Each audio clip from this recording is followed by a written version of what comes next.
Sigamos adelante con este libro de Josué, donde habíamos ya anunciado que comenzaríamos la exposición de los temas teológicos o algunas referencias teológicas que aparecen en base a los respectivos capítulos.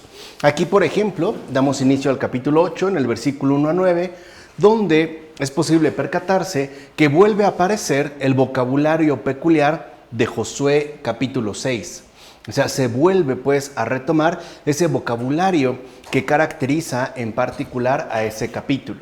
Este vocabulario asume a Dios asume a Dios como sujeto y al pueblo como receptor. Recuerden que en Josué hay un énfasis bastante marcado con respecto al protagonismo que asume Dios en cuanto tal, es decir, como el sujeto principal de la acción, y el pueblo José como receptor, como aquel a quien se dirige tanto la palabra como las distintas acciones que Dios mismo establece. Y ahora sí se encuentra presente dos veces la expresión yo, o sea, haciendo referencia a Dios, entregaré o entregará a la ciudad enemiga, en los versículos particularmente 1 y 7. O sea que de la propia boca de Yahvé se reiteran tanto sus órdenes como sus promesas. Y eso también es muy particular del libro de Josué. Yahvé, siendo Dios, no solo expresa órdenes, sino que también hace referencia a las promesas que ha realizado y en todo caso también al cumplimiento mismo de dichas promesas. Y por ende, asimismo se indica con esto que la palabra que se tiene que obedecer es la de Dios. Recuerden que el libro de Josué es muy insistente en relación a la obediencia. Recuerden que ya se trata pues de esta puesta en práctica de la fe, o sea, la experiencia concreta de la vida creyente, la cual tiene que tener como eje fundamental, como eje de constitución, la palabra de Dios y evidentemente su respectiva obediencia. Ahora bien, según Josué, en el capítulo 8, versículo 1, Jai, al igual que Jericó, es una ciudad-estado. Tiene rey y tierras relacionadas con ella. Josué 8, versículo 17, dice que dejaron la ciudad abierta, lo cual ya indica que tenía murallas. Incluso el versículo 29 habla del portón, Sha'ar, de la ciudad. Es decir, que en Jai habitaban principalmente tanto los terratenientes como las élites poderosas. Recuerden que este es un rasgo muy destacado, por ejemplo, de Jericó. Al interior de la ciudad, ciertamente, o de la ciudad-estado, ciertamente amurallada, se encuentran ubicados las élites poderosas, en amplio sentido, y en particular los terratenientes. No obstante, Josué, en el capítulo 8, versículos 10 a 29, menciona que la palabra de Dios fue obedecida y por ende se obtuvo un triunfo seguro. Aquí se vuelve a insistir en que los triunfos alcanzados por el pueblo de Israel no son debidos ni a su fuerza, ni tampoco a la habilidad que demuestren, por ejemplo, en relación a otros habitantes. No, en todo caso, el triunfo se mantiene estrechamente ligado a la obediencia, o sea, a la obediencia con respecto a la palabra de Dios. En efecto, los verbos presentes al principio de esta unidad temática, levántate y sube, señalan que Josué y su gente estuvieron prestos a cumplir el mandato divino al pie de la letra.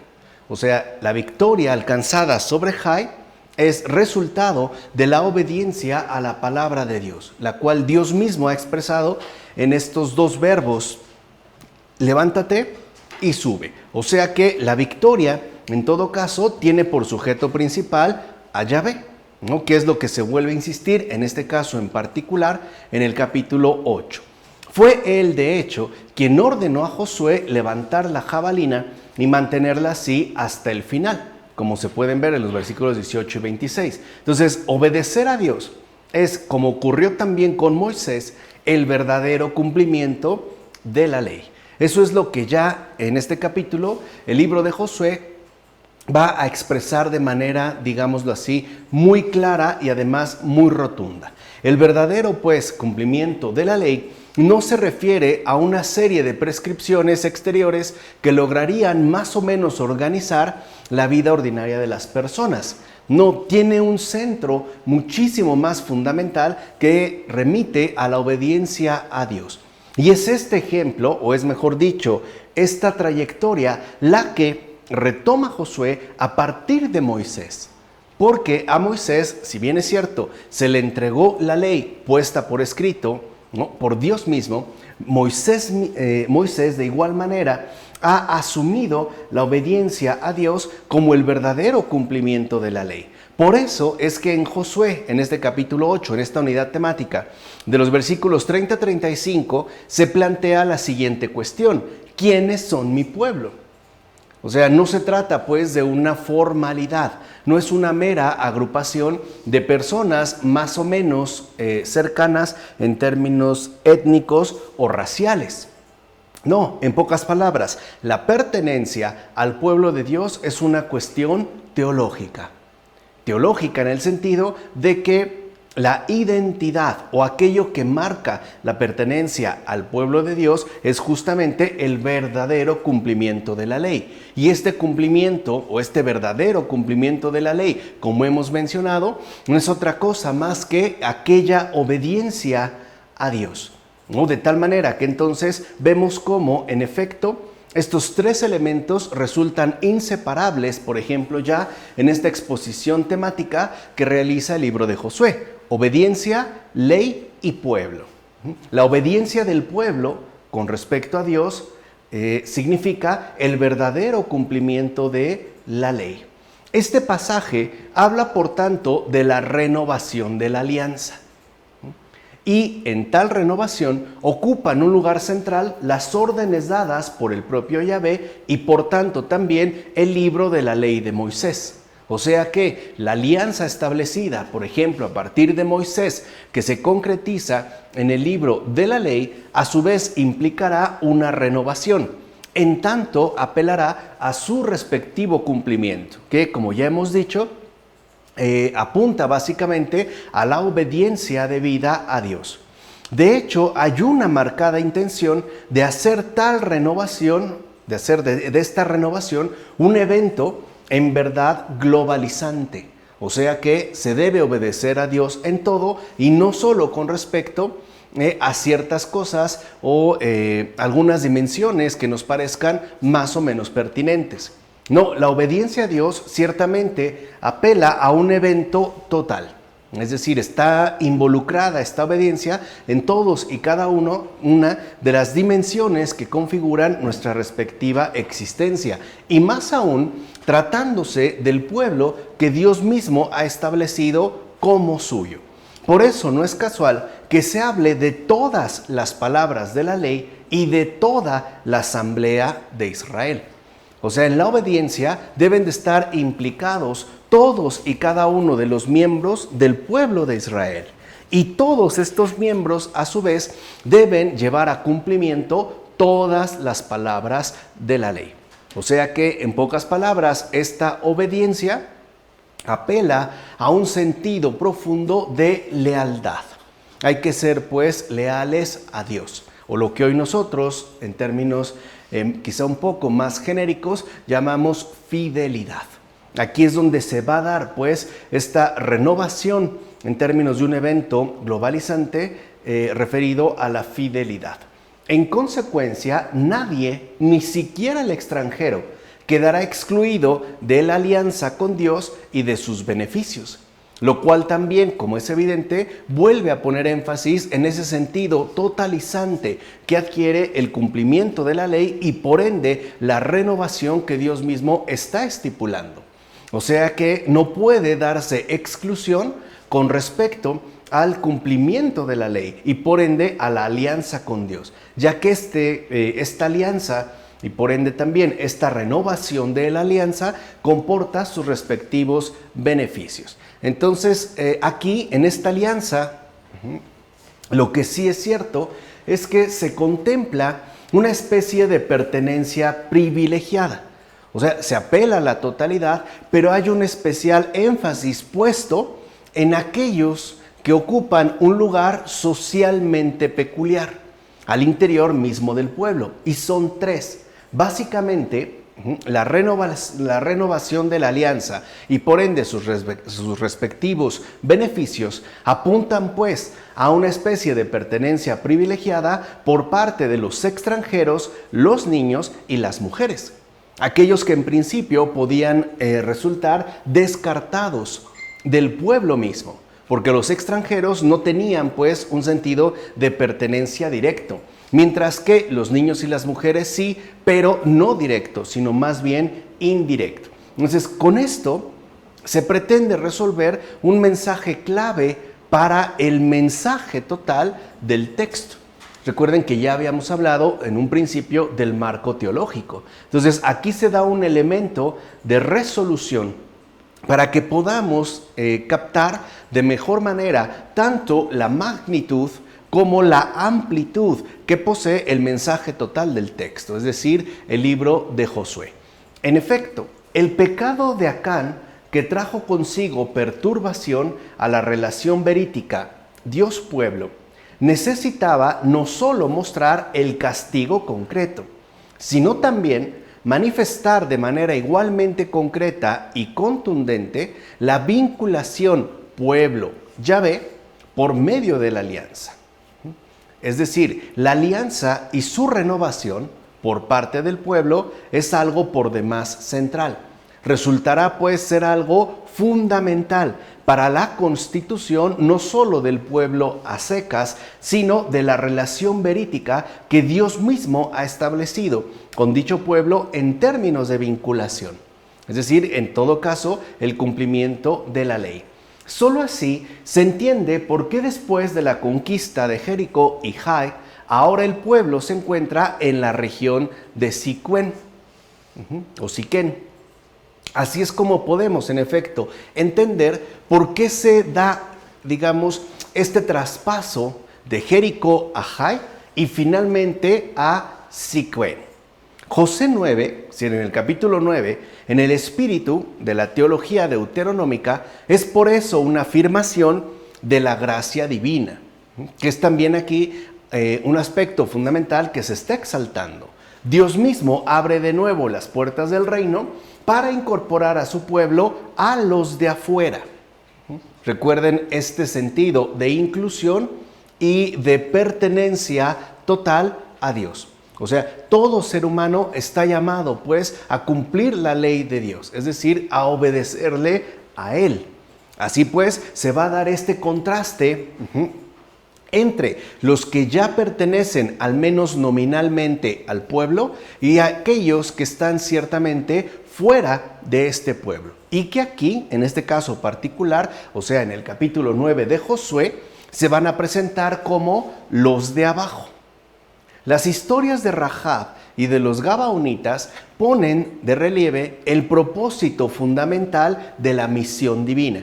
Recuerden que se ha dado un énfasis particular a la gracia de Dios, ¿no? ¿Cuál es este propósito entonces fundamental de la misión divina? Y es aquello que expondrá el capítulo 9 de Josué. Pues dar espacio de vida, es decir, acogida a los marginados y vulnerables. En este caso, a los extranjeros desposeídos que entran a formar parte de la alianza a fuerza de la astucia, Siquén, eso significa Siquén, y de la ilimitada gracia de Dios y de su palabra. O sea que la gracia de Dios tiene una especial preferencia por los marginados y los vulnerables. O sea, aquellos que en principio no han sido incorporados al pueblo de Israel. A estos pues es a los que hay que acoger dándoles un espacio de vida precisamente para que entren a formar parte de la alianza y por tanto puedan disfrutar también de todos y cada uno de sus beneficios. Entonces aquí se exponen, por decirlo de esta manera, dos elementos muy importantes. Por una parte, la ilimitada gracia de Dios, que evidentemente está expresada en su palabra. Y por otro lado, en relación a esta ilimitada gracia de Dios y de su palabra, también se pone el énfasis en estos aspectos fundamentales de no dejar fuera absolutamente a nadie, en especial a los marginados y vulnerables. Que repito, en este caso en concreto, ¿no? Haría referencia a los extranjeros desposeídos. Así pues, la siguiente exposición temática, es decir, el capítulo 10 de los versículos 1 a 15, empieza y termina con el verbo oír. O sea, el Señor ha dado una indicación. Nadie puede quedar fuera de la alianza que Él ha establecido. Y por ende también todos deben de participar en la renovación. Por eso, pues, no es casual que en la siguiente exposición temática, o sea, en el capítulo 10, se empiece y se termine con el verbo oír, lo cual ya hace referencia a la receptividad o a la docilidad por parte de aquellos a quienes ha sido dirigido el mensaje. Así, Adonisedec se entera de la fama de Josué y Yahvé obedece la voz de Josué. Quiere decir entonces que no solo el Señor está llamando a que se escuche lo que Él está diciendo, sino que también se resalta como Él mismo es oyente de aquellas voces que se dirigen a Él en base a una rectitud de intención. Entonces, la participación directa de Yahvé se muestra en el hecho de que es Dios mismo quien entrega al enemigo en manos de Josué. O sea, aquello que no era alcanzable de ninguna manera ni para Josué, ni siquiera para el conjunto del pueblo, para Dios no tiene pues mayor dificultad, como sería el hecho mismo de entregar el enemigo en manos de Josué. De hecho, es Dios mismo quien por un lado infunde temor en el enemigo, como se menciona en el versículo 10, y por el otro, no solo va a infundir temor en el enemigo, sino que también animará a Josué a no tenerle miedo al enemigo, como se menciona en el versículo 8. Entonces, aquí vemos un poco de la manera en la que Dios obra, por ejemplo, en este caso en particular. Por un lado, atemoriza al enemigo. Podemos decir que lo minimiza. Mientras que, por el otro, anima a Josué a seguir adelante. Y por ende, a no tenerle miedo, ningún tipo de miedo al enemigo al que tendrá que enfrentarse. Así pues, es Yahvé quien a través de una acción sobrenatural, y con eso también se pone de manifiesto la intervención directa de su gracia en este mundo, hiere a más enemigos que el pueblo entero, como se afirma en los versículos 10 y 11. Es decir, hay una acción sobrenatural de Yahvé a favor del pueblo de Israel y por ende también a favor de Josué, porque si el pueblo pudo herir algún número de enemigos, con la acción que Dios realiza se hieren a muchos más de lo que el pueblo ha podido hacer, e incluso, cosa todavía más asombrosa o más llamativa, Yahvé mismo detendrá el tiempo en favor de su pueblo, como se afirma en los versículos 12 a 14. Entonces vemos aquí también ya la operación que Dios realiza en términos de acción sobrenatural. Repito, el hecho de que Yahvé mismo hiere a más enemigos que los que el pueblo ha podido herir, e incluso detendrá el tiempo para que su pueblo, aquel que él está dirigiendo, se vea ciertamente favorecido. Y esto es algo importante que no podemos perder de vista, porque Dios no está precisamente limitado a las circunstancias específicas que se dan en este mundo. Por ejemplo, el transcurrir del tiempo. Si es necesario en relación al cumplimiento de su alianza, es decir, si se necesita pues para que se lleve a cabo el cumplimiento de su voluntad, entonces incluso Dios no tendrá mayor problema en detener el tiempo a favor de su pueblo. Y ahora podríamos decir, incluso a favor de cada uno de nosotros. Algo importante. En este capítulo 10, versículo 1, se menciona por primera vez en la Biblia la ciudad de Jerusalén. O sea, anteriormente en todo el Pentateuco, el llamado Pentateuco, ni una sola vez se ha hecho mención de Jerusalén. Esta ciudad aparece mencionada por primera vez en el libro de Josué y en particular en el capítulo 10, versículo 1. la cual en efecto va a quedar, por tanto, íntimamente ligada a la participación sobrenatural de Dios. Por eso, pues, podemos decir que Jerusalén adquiere un sentido místico. O sea, adquiere, pues, un papel no solo terrenal, sino también espiritual. ¿No? En pocas palabras, la ciudad de Jerusalén aparece desde el principio como un símbolo de la trascendencia misma a la cual Dios nos está convocando. Por eso no será tan difícil, llegado el momento, hablar, por ejemplo, de la Jerusalén celestial. Ahora, dicha participación asimismo contempla la destrucción total de sus enemigos como ofrenda a Yahvé. Quiere decir entonces que Jerusalén a su vez es inseparable de la destrucción total de los enemigos de Dios. ¿Y quiénes son fundamentalmente sus enemigos? Pues Satán y todos los demonios, incluido todo lo que de ahí se ha desprendido, como la muerte, ¿no? El sufrimiento, etcétera, etcétera, etcétera. Entonces es fundamental que nosotros captemos esta relevancia que adquiere la ciudad de Jerusalén, en tanto está ligada a la participación sobrenatural de Dios. De ahí pues que en el capítulo 11 de Josué, versículos 1 a 15, se ponga énfasis en el hecho de acabar con el poder imperial. Y aquí hay que tener algo muy claro, no se está hablando de asuntos meramente terrenales, sino que se está haciendo referencia a elementos simbólicos, porque el poder imperial es el poder de este mundo y del demonio. Por eso se verá reflejado este hecho o este énfasis, ¿no?, por acabar con el poder imperial, en tanto acción divina contra los enemigos. O sea, ya en el libro de Josué se está haciendo presente cómo la verdadera lucha del seguidor de Dios, en este caso del pueblo de Dios, es una lucha realmente espiritual. Y se habla de un poder imperial porque está arraigada a grandes rasgos en lo que llamamos mundo. De hecho, Josué e Israel pelearán contra reyes cuya fuerza militar es aplastante.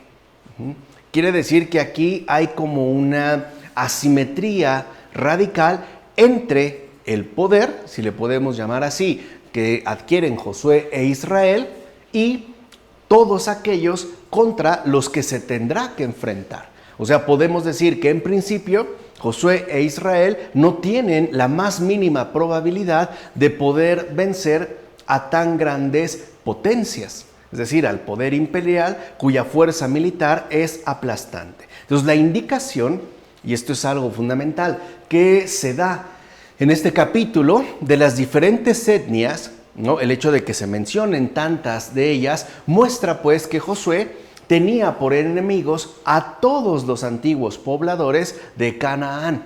Es una forma simbólica de decir que Josué e Israel tienen como enemigos a todos los que conforman este mundo, basado, como ya dijimos, en su respectivo poder.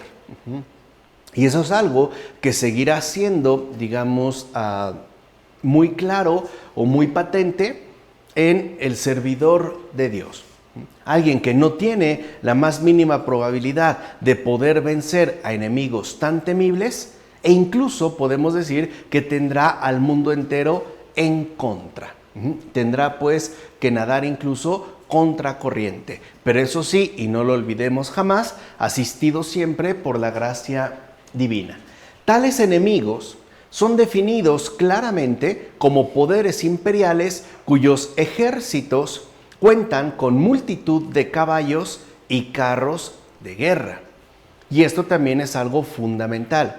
Quiere decir que no se trata de un poder cualquiera, sino de un poder ciertamente, ¿no?, que cuenta con recursos para poder causar estragos y verdaderos daños, como representaría, por ejemplo, el caballo e incluso la utilización de carros de guerra. Así pues, desde el principio queda claro lo siguiente: solamente con la dirección y acción de Yahvé es que tanto Josué como Israel saldrán plenamente victoriosos. Recuerden que El pueblo de Israel y Josué, naturalmente, no poseen ni caballos ni carros de guerra. O sea, no hay manera, pues, de ponerse a combatir al tú por tú. Lo que realmente les ayuda es, por un lado, la dirección inicial que Yahvé mismo les está concediendo. Y no solo eso, no solo dará las directrices, sino que también intervendrá cuando sea requerido. Y es esto, pues, lo que va a garantizar la victoria para Josué y para Israel. Entonces, la acción divina se define en los versículos 6 a 9 como una mezcla de mandato y participación, que es algo que en el libro de Josué se empieza ciertamente a resaltar. O sea, en pocas palabras, Dios no solo ordena, sino que también se involucra. Por eso se da una especie de mezcla entre mandato y participación. En este caso, el versículo 6 es el único discurso directo como tal, y además tiene a Yahvé por sujeto, cuando uno va leyendo con atención este libro de Josué. Pues bien, la orden divina consiste en anular el poderío militar de estos temibles reinos. Y esto es algo fundamental, porque entonces de esta manera Yahvé y su pueblo se presentan como fuerzas que desbaratan poderes imperiales, o sea, poderes opresores. Y esto es algo importante de tener en cuenta. O sea, Dios mismo ha dado la orden de acabar con estos poderes. Poderes imperiales por su fuerza, también incluso por su tamaño, pero poderes que se despliegan en términos de opresión, en términos de injusticia, en términos de violencia, en términos de muerte, etcétera, etcétera, etcétera. Entonces se da este contraste fundamental entre lo que ordena Yahvé y los poderes que se oponen, pues, a la misión que él quiere llevar a cabo. En este capítulo, como en otras partes del texto, los enemigos, recuerden que en un primer momento estos enemigos son referidos de manera directa a Yahvé, son los que representan a los gigantes.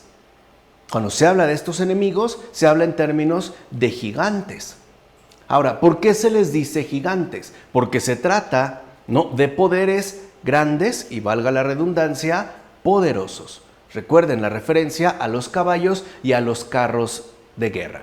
Y son básicamente tres: anaseos, como se menciona en Josué capítulo 11, versículos 21 a 22, los refaitas, que se mencionan en el libro de Josué capítulo 12, versículo 4, o bien incluso los habitantes privilegiados de las ciudades-estado, como se ha dejado en claro tanto en el capítulo 6 como en el capítulo 8.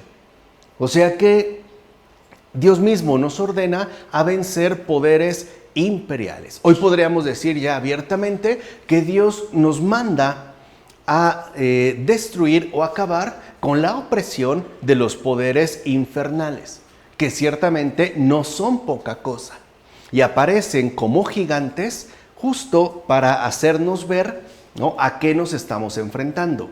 No obstante, ¿no?, aunque esta es la indicación, Dios mismo es quien ordena destruir a tales gigantes. No es pues un aspecto asumido por cuenta propia. Es decir, no es algo que planea ni Josué por su cuenta, ni el pueblo a la manera de una ocurrencia.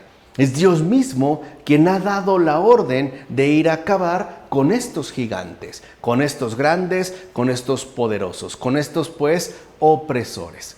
En cambio, si esa es la indicación que se ha dado, por ejemplo, en este caso en particular, ¿no?, en relación directa con Josué, a Israel, Yahvé mismo le pide que proteja a los marginados, a los desheredados, a los vulnerables, ya que Él es quien los convida a formar parte de su pueblo.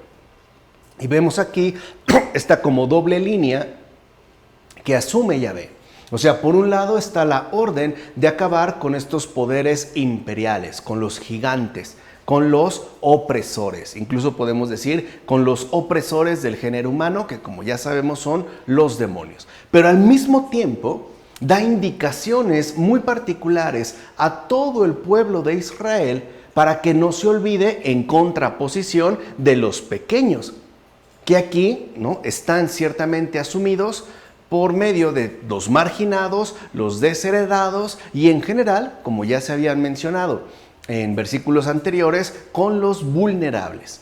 Porque es a estos a quienes Dios los tiene presentes de manera muy particular, a tal grado que es a ellos, pues, a los no poderosos, a los que sufren y padecen por los poderes imperiales, es a ellos en particular, a quienes en su misma condición, ¿no?, de marginados, desheredados, vulnerables, los convida a formar parte de su pueblo.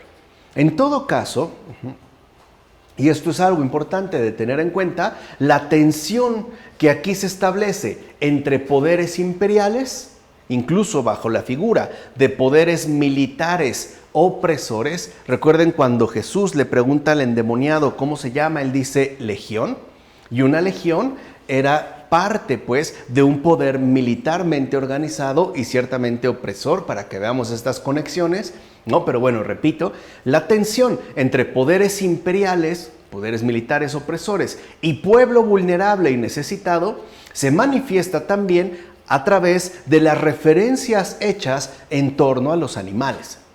O sea, aquí cuando se mencionan, pues, algunos animales, ahorita veremos cuáles, es para destacar esta tensión e incluso este contraste radical que se da entre los poderes imperiales y aquellos que en efecto carecen de poder. En efecto, los caballos, símbolo de poder opresor y devastador, son destruidos.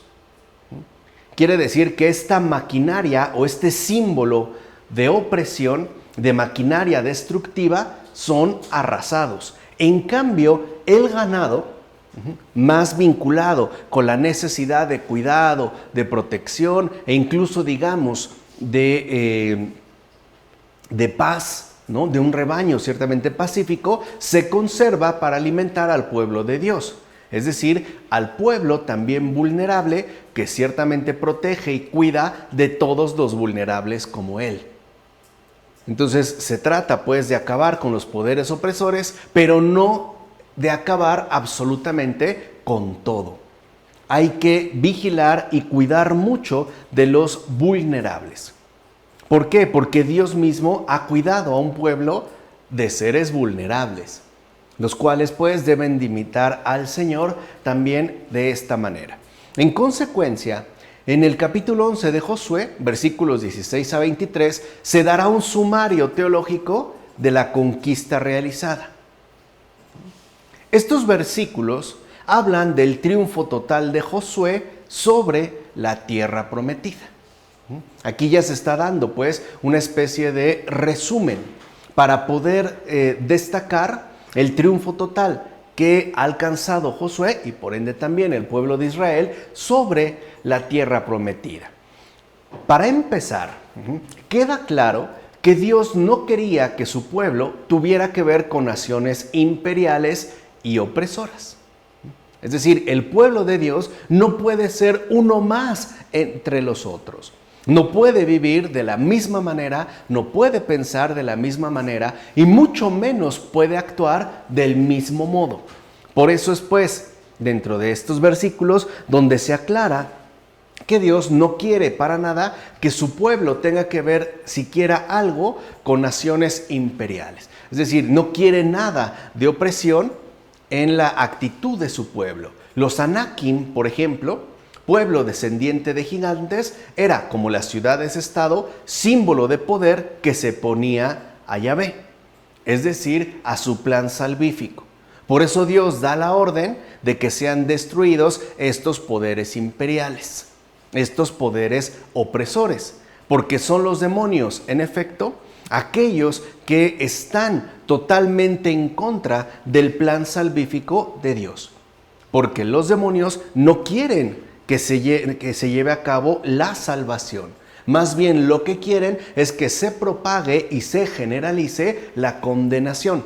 Por eso les decía, se dan referencias, ¿no?, en particular, por ejemplo, a estos gigantes al hablar de los Anakim, en tanto símbolo de poder que se opone a Yahvé.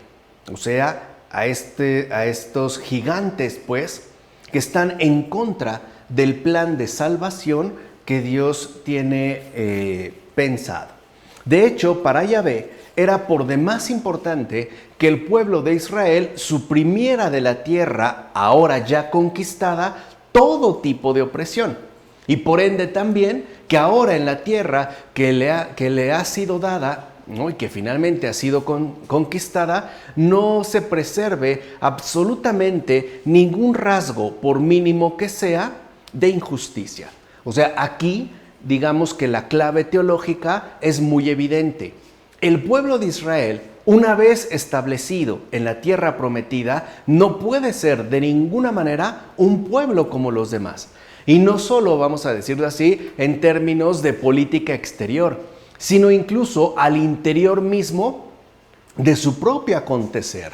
Tienen pues que marcar una notoria diferencia, aun cuando eso implique, como lo mencionamos hace un momento, tener a todo el mundo en contra. Y esto es importante también de tener en cuenta, en tanto se nos ha invitado, ¿no?, constantemente a través del libro de Josué a la obediencia. ¿Cuál es entonces la historia que debe hacerse realidad? O sea, ¿qué es pues lo que Dios espera de su pueblo? No solo le ha concedido una tierra, también espera que este pueblo lleve a cabo la realización concreta de una particular historia. Literalmente que haga historia. Pero bueno, ¿de qué manera pues es que tiene que realizar su acontecer el pueblo ya en la tierra prometida? O sea, como dijimos, ¿cuál es entonces la historia que debe hacerse realidad? Pues aquella que se narra en el capítulo 12 de Josué, ¿no? Vamos viendo pues la secuencia que aquí se va estableciendo. Y en particular en este libro de Josué, de los versículos 1 a 24. En efecto, antes de entrar a poseer el territorio que les corresponde, antes de entrar a poseer el territorio que les corresponde, Israel y Josué necesitaban derrotar a los poderes imperiales que bloqueaban el quehacer histórico del pueblo berítico. O sea que también el pueblo berítico tiene una misión que anunciar al mundo entero, incluso en términos históricos. Porque es esta enseñanza histórica la que debe llevar a cabo en tanto pueblo berítico. Es decir, para escribir su historia, y esto es algo muy importante, al menos muy importante para el libro de Josué y por ende también para todo el Antiguo Testamento, no basta para el pueblo de Dios con alcanzar la victoria. O sea, no basta pues con entrar y poseer ya de manera definitiva el territorio que les corresponde y por ende disfrutar de la tierra prometida, sino que habría que manifestar que de igual manera protegieron a los débiles y a los marginados. O sea, no solo está una cuestión, vamos a decirlo así, externa en términos de posesión de la tierra. Esto solamente es una parte y de hecho no lo involucra absolutamente todo, es solo una parte. La otra parte que aquí se destaca es aquella que apela al hecho de que el pueblo berítico debe igualmente manifestar la realización de la voluntad de Dios. ¿Y cuál es esta voluntad? Pues que el pueblo berítico, en tanto quehacer histórico, se distinga y caracterice por la protección dada a los débiles, a los marginados, a los vulnerables. Este es de hecho el énfasis que aquí se va a colocar. Esta es precisamente la historia que hay que realizar, la historia pues del pueblo de Dios en su respectivo proceder. Es esto lo que se anuncia y lo que de hecho se menciona ya en el capítulo 12 de Josué. Así pues, las guerras de Yahvé son guerras de justicia que buscan abrir espacio de vida a comunidades y pueblos subyugados bajo poderes injustos y opresores en tanto poderes imperiales. Estos son las guerras de Yahvé. No son, digamos, las lecturas superficiales y a veces injustificadas que se hacen como si se tratara de cualquier otra estrategia militar. No es esto. En pocas palabras, si Dios mismo le ha quitado el territorio a los poderes opresores, es para que su pueblo, el pueblo verídico, el pueblo de la alianza, manifieste entonces una realidad por completo distinta. Una realidad donde no prevalece la injusticia y por ende una realidad concreta donde no hay cabida para la opresión. Es eso a lo que apuntan las guerras de Yahvé. Por eso les decía, no solo se trata de una cuestión de estrategia militar, tiene pues un contenido teológico de fondo que no podemos perder de vista. De hecho, el pueblo de Israel deberá promover el surgimiento de sociedades igualitarias y justas. Esa es la historia que hay que realizar. O sea, no se trata de que conquistaron una tierra, sino qué hicieron ellos una vez instalados en este territorio. ¿Se volvieron un pueblo más entre los otros?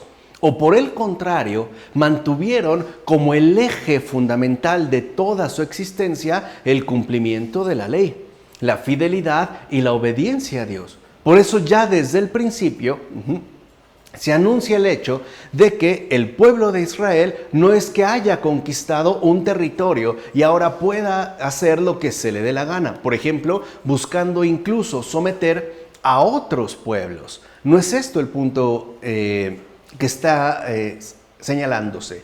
En todo caso, lo que sí se señala es que el pueblo de Israel, en tanto pueblo verídico, debe de dar pie a una sociedad basada en las condiciones de igualdad y evidentemente de justicia. Es decir, el pueblo verídico tiene que dar pie a sociedades donde no haya ni injusticia ni opresión. Y ese será el rasgo fundamental que distinga al pueblo de Israel de los otros no pueblos. Recuerden que en el Antiguo Testamento, cuando se quiere mencionar que algo no es conforme a Dios, se le antepone una clara negación. Por ejemplo, no pueblo. Porque en los pueblos no verídicos, o sea, en los pueblos, pues, donde no se ha establecido el cumplimiento de la ley, justo lo que prevalece es tanto la injusticia como la opresión. Por el contrario, el verdadero pueblo de Dios tiene que manifestar una serie de características del todo diferentes.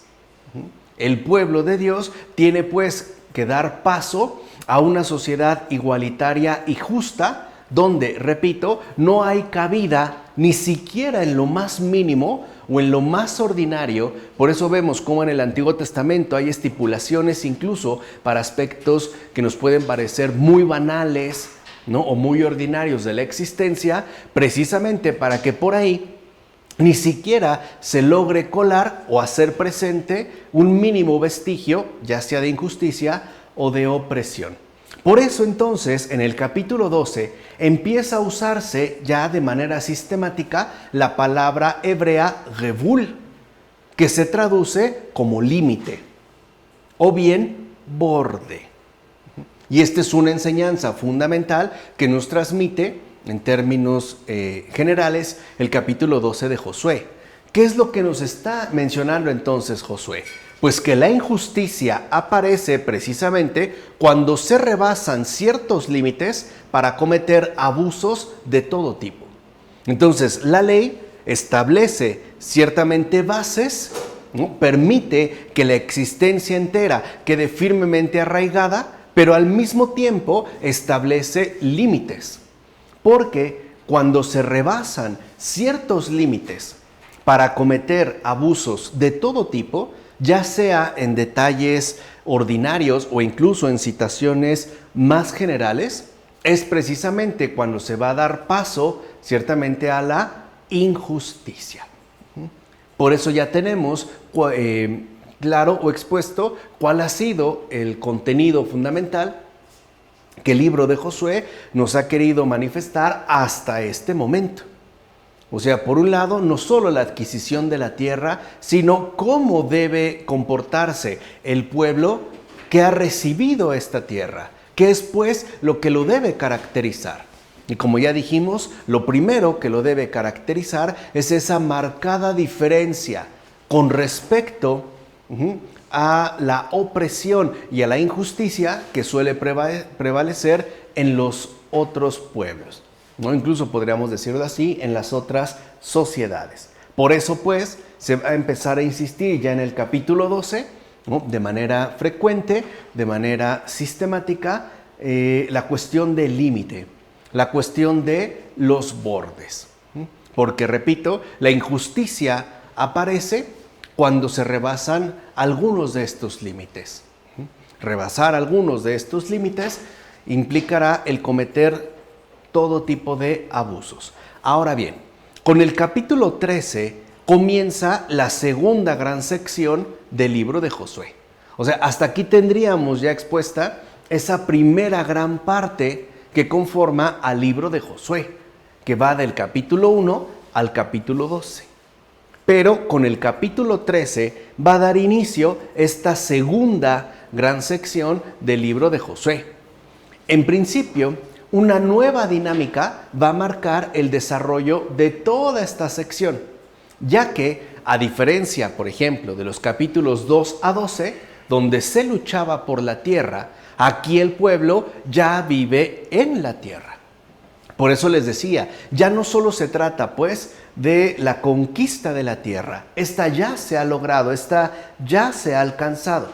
Aquí, ahora, lo importante es cómo se comporta el pueblo estando ya en la tierra adquirida. En pocas palabras, ¿realmente el pueblo cumple la ley o no? ¿Se trata o no del pueblo que Dios ha llevado a la tierra prometida? Así pues, el tema de la destrucción de los enemigos, que como vimos aparece hacia los últimos capítulos de la primera parte, cede el lugar al del reparto de la tierra.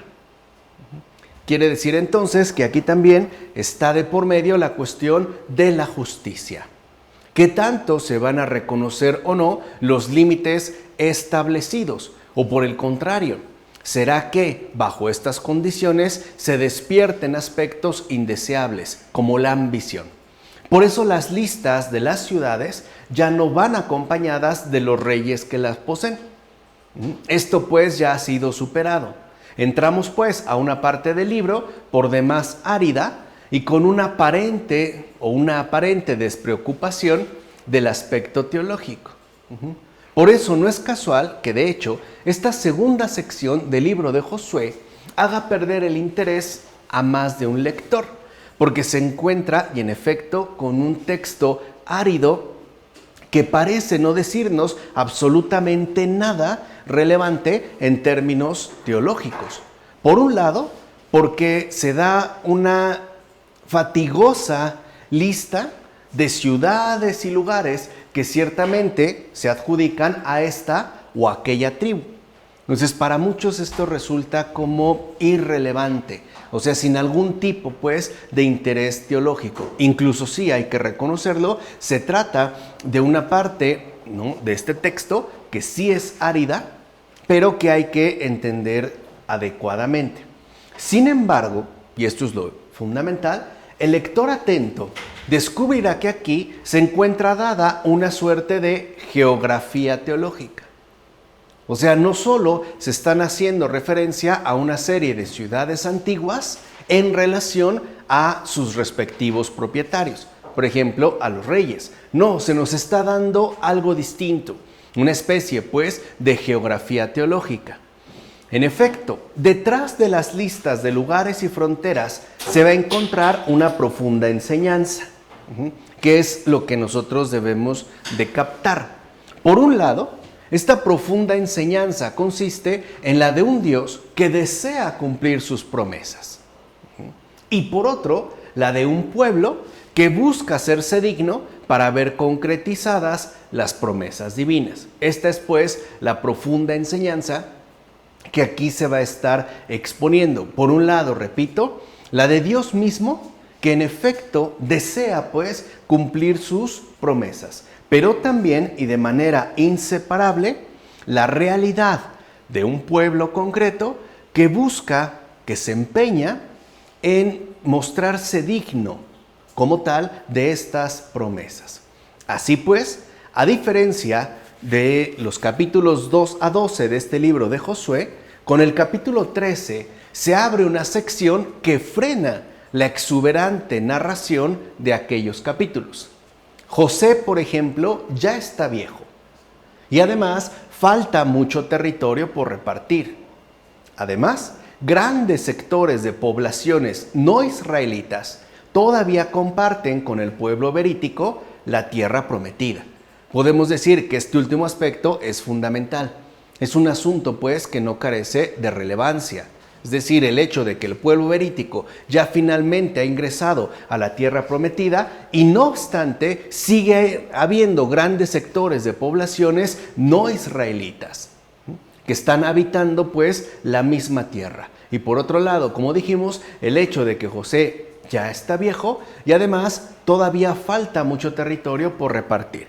En consecuencia, la indicación dada por Dios a Josué es clara. Josué, reparte la tierra, ¿no? Que es en lo que se va a concentrar el capítulo 13 de los versículos 1 a 7. Y esta unidad introductoria es casi en su totalidad un discurso directo de Yahvé. Vemos cómo es Yahvé mismo quien asume ciertamente la primacía. En todo caso, y esto también hay que señalarlo, Josué está ahora en la misma situación en la que estuvo Moisés al final del Deuteronomio, ya que él también deberá ahora repartir la tierra en las tribus restantes. Recuerden que Moisés había dado una parte de la tierra, es decir, había indicado la repartición de una parte de la tierra, pero no la había completado. Este trabajo de complementación le corresponde ciertamente a Josué. Ahora, a Josué también le es dada la indicación de que reparta la tierra. Josué entonces es el repartidor de la herencia, no el dueño. Y por eso se le da esa indicación. Es decir, él no es el propietario, él es simplemente el repartidor. No es que sea el conquistador y por tanto el dueño de ese territorio, incluso de la gente que ahí habita. Él no es propietario, no es dueño. Su misión consiste en ser el repartidor de la herencia. De hecho, esta repartición se va a llevar a cabo en obediencia según la orden dada por el propio Yahvé. Además, en estos versículos es igualmente importante el asunto de la permanencia de pueblos extraños en medio del pueblo berítico. O sea, por un lado, como dijimos, en el capítulo 13, ¿no?, se establece cuál es el papel que debe de asumir Josué, no el de dueño, sino el de repartidor, pero también hay un asunto fundamental y es el de la permanencia de pueblos extraños, grandes sectores de población que se encuentran pues relacionadas con el pueblo berítico en el mismo entorno. Y este tema trae a la superficie ya el tema clave de Josué y de hecho el de la literatura deuteronómica. Solo la fidelidad y obediencia a Yahvé hace que se cumpla todo lo que él mismo prometió a los antepasados, que esa es la cuestión fundamental. O sea, ¿por qué hay gente que no es israelita conviviendo con los israelitas? Pues para dejar en claro la diferencia entre unos y otros. Podemos decir que en principio el pueblo berítico no se caracteriza por el lugar geográfico que habita, sino por su modo de vida basado en el cumplimiento de la ley, o sea, en la fidelidad y la obediencia a Yahvé. Como ya hemos mencionado, el libro de los jueces justamente va a mostrar lo contrario. Es decir, ¿a qué conduce la infidelidad debida a Yahvé? Entonces, aquí el propósito es que el pueblo se muestre fiel a Yahvé y por ende que cumpla con toda la ley. Ya dijimos, ¿no?, en qué significa o cuál es el significado de este cumplimiento de la ley. No obstante, no se realizó. Y por eso, cuando llegue el momento, se nos va a dar el libro de los jueces para mostrarnos, pues, a qué conduce la desobediencia por parte del pueblo con respecto a Yahvé. Es decir, la infidelidad a Dios no es neutral.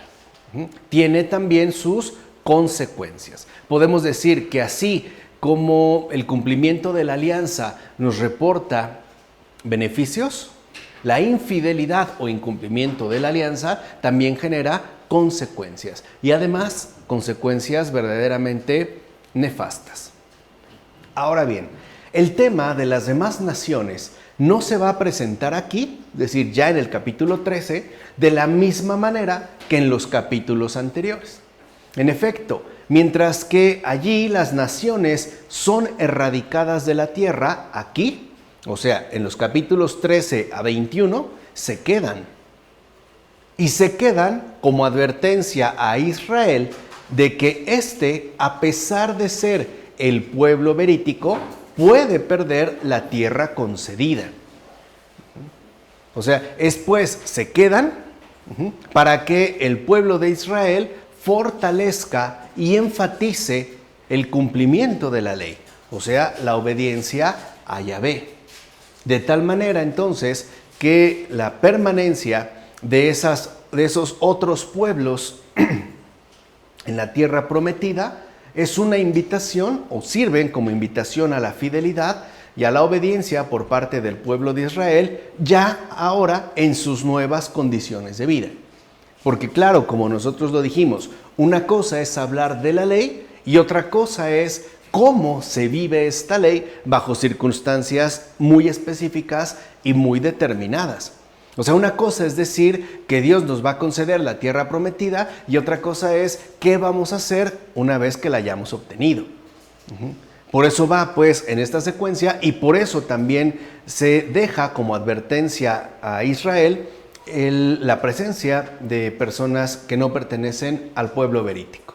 Por eso pues en este capítulo 13, en los versículos 8 a 33, se hará énfasis en un aspecto teológico por demás importante: el de mantener a toda costa la unidad de todo el pueblo berítico. El anhelo de unidad de todo el pueblo se muestra también en la mención de los levitas. De hecho, en los versículos 14 y 33, ya que así es como aparecen juntas las 12 tribus que componen la totalidad del pueblo berítico. Entonces, no solo deben de mantener la unidad entre ellos, sino que también deben demostrar esta unidad en relación con los demás. La mención de los levitas anticipa ya el tema de las ciudades levíticas del capítulo 21. O sea, se presenta pues como un adelanto. A continuación, en el capítulo 14, versículos 1 a 15, aparece como una nueva introducción el tema de la repartición de la herencia. Aquí se vuelve a hablar de los levitas en tanto tribu que no recibió herencia de la tierra, pero sí recibió ciudades donde poder habitar. Todo esto se hará de acuerdo con el mandato de Yahvé dado a Moisés, el cual ahora cumple y lleva a término su sucesor Josué. En todo caso, con esto queda claro que la conquista y la repartición de la tierra, entiéndase pues la herencia, son empresas tanto religiosas como litúrgicas. Por eso es que se ha introducido la presencia ya explícita de los levitas. Y no se trata pues de meros asuntos civiles.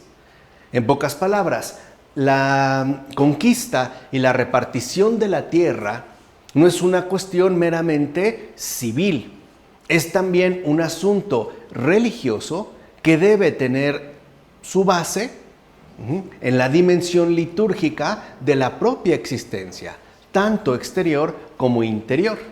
De fondo, toda esta cuestión gira, por tanto, alrededor de lo siguiente: heredar, repartir. Así pues, en este capítulo 14, versículos 5 a 15, se hará mención específica de la porción de Judá. La primera distribución de la tierra corresponde, por indicación de Dios, a Judá. O sea, Judá tiene prioridad, ya que Judá va a simbolizar al verdadero pueblo de Dios. Fíjense, de las 12 tribus, una es la que está llamada a simbolizar al verdadero pueblo de Dios. Y en efecto así ha sucedido hasta la fecha.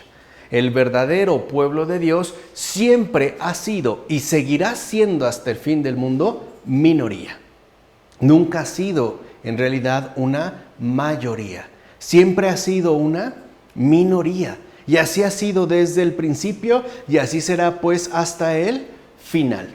Sin embargo, a pesar de lo anterior, en el capítulo 15, versículos 13 a 19, asimismo se menciona a Caleb, un extranjero que también hereda la tierra y por ende asimismo recibe parte de la herencia.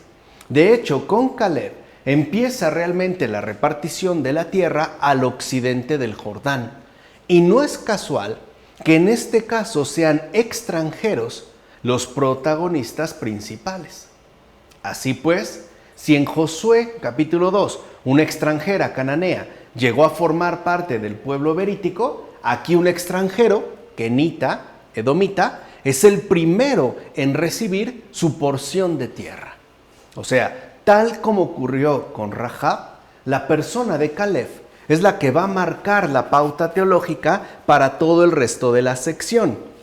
¿Quién es en verdad reconocido como miembro del pueblo de Dios? ¿Quién es realmente un miembro verdadero del pueblo de Dios?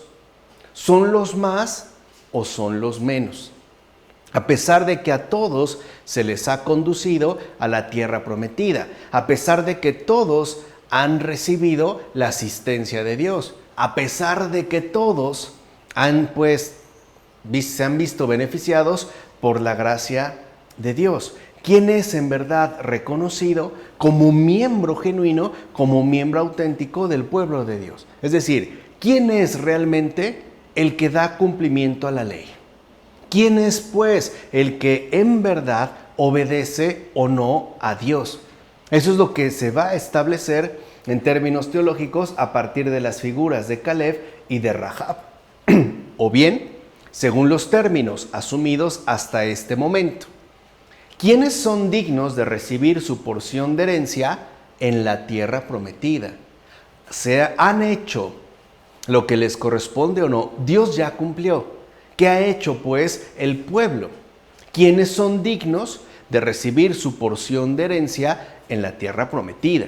Y como en el caso de Rahab, Caleb se hace merecedor de la gracia divina debido a su fidelidad total hacia Yahvé, como se expresa en los versículos 9 y 14, que era justamente lo que ya se había estipulado con anterioridad en términos de cumplimiento de la ley. Y es un extranjero. Recuerden, ni siquiera es un miembro originario del pueblo berítico, es un extranjero. Entonces, con ello se deja en claro nuevamente que no es la condición étnica la que tiene exclusividad. Y por otro lado también se deja en claro que la voluntad salvífica de Dios no está limitada a un grupo en particular. En pocas palabras, que la voluntad salvífica de Dios tiene una pretensión de universalidad, de totalidad. Caleb, lo mismo que Rahab, dejan en claro que más allá de lo étnico, es la obediencia y fidelidad a la palabra de Dios lo que permite recibir la bendición que viene de lo alto. De hecho, Caleb, al igual que Moisés y Josué, está dispuesto a enfrentarse a los gigantes. Por ejemplo, en el versículo 12, los Anakim, ya que su confianza descansa en la ayuda divina y no en su propia capacidad, que es algo que ya tuvieron que haber aprendido los miembros del pueblo de Israel, por lo que nos han contado en los capítulos anteriores. Las victorias alcanzadas no se deben a sus capacidades ni a sus condiciones, sino a la obediencia divina y por ende también a la protección de Dios. Entonces, lo que distingue en este caso a Caleb, a pesar de ser un extranjero, es que pone su entera confianza en la ayuda divina. O sea, literalmente se fía de Yahvé. Y por eso es que expresa una completa fidelidad. Hoy podemos decir que Caleb renuncia a sí mismo a favor de Yahvé. Ahora bien, en este capítulo 15 de Josué, versículos 13 a 19, se narra la concretización del deseo de Caleb de derrotar a los Anakim. O sea, quiere decir que, por una parte, Caleb se ha puesto totalmente en manos del Señor, pero por otro lado, también en su corazón alberga un deseo sincero de injusticia, porque recuerden que los gigantes eran los representantes de los poderes imperiales, o sea, de los poderes opresores. Y esto dio como resultado la repartición de la tierra a su descendiente femenina. Y por ende da paso también a la aparición en escena del primer juez de Israel. Aquí aparece el primer juez, Otoniel, que además resulta ser el único juez, el único Otoniel procedente de Judá. Y recuerden que Judá estaba llamado a figurar el verdadero pueblo de Dios. Entonces quiere decir que Otoniel, siendo juez, debe de ser una muestra impecable de justicia y de no corrupción, de no opresión. Por eso vemos cómo se van hilando las cosas y en efecto también se va a dar paso incluso a la aparición de Otoniel. Esto en el capítulo 15. A continuación, en los versículos 20 a 62 de ese capítulo 15, se hablará de las fronteras y ciudades de Judá, es decir, de sus respectivos límites.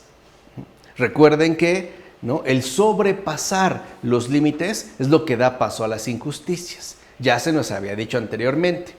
Entonces, en estos versículos se hará mención de los respectivos límites de Judá al sur, al oriente, al norte y al occidente. Y llama la atención aquí la abrumadora presencia de las palabras límite y subir.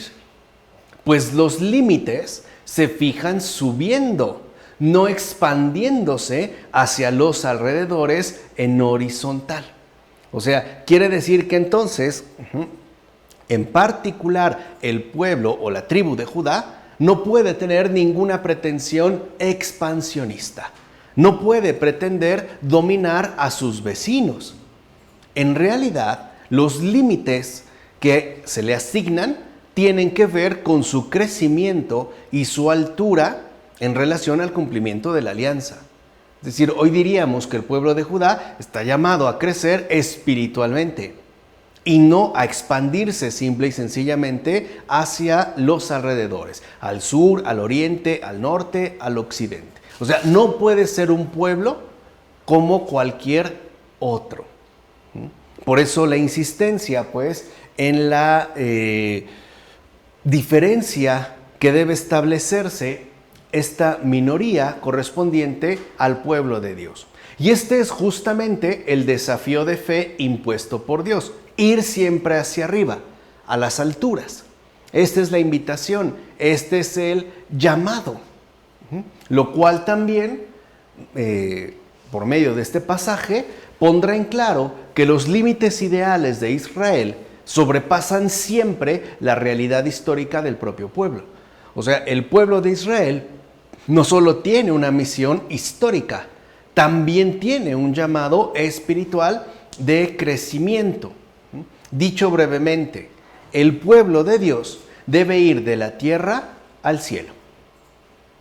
Esa es, digamos, la indicación fundamental. El verdadero pueblo de Dios debe ir de la tierra al cielo, de abajo arriba y no al revés, no ir de arriba hacia abajo.